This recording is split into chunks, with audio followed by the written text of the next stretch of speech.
এই হাত কত জুলুম করছো, কত খুন করছো। এই পাও দিয়ে কি নেকের দিকে বেশি হাঁটছো না গুনার দিকে বেশি হাঁটছো? গুনাহ যা করছো তওবা করতে পারছো কি পারো নাই? আবার তওবা যা করছো আমার মাওলায় মাফ করছে কি করে নাই? খবরদার হিসাব নিকাশ না মিলাইয়া কেউ মাওলার কবরে যাইও না। বাবারে, যদি হিসাব নিকাশ মিলে কবরে যাইতেই পারো, কবরটা জান্নাতের বাগিচা হয়ে যাবে।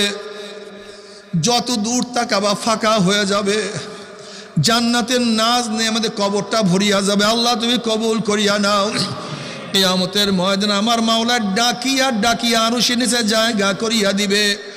নবী আলাইহিস সালাতু ওয়াস সালাম ডাকিয়া নিজের হাতে হাউজে কাউসারের পানি পান করায়া দিবে। বুখারীর মধ্যে রওয়ায়াত আছে, মান শারিবাল্লাম ইয়াজ মাবাদা, যেই ব্যক্তি এক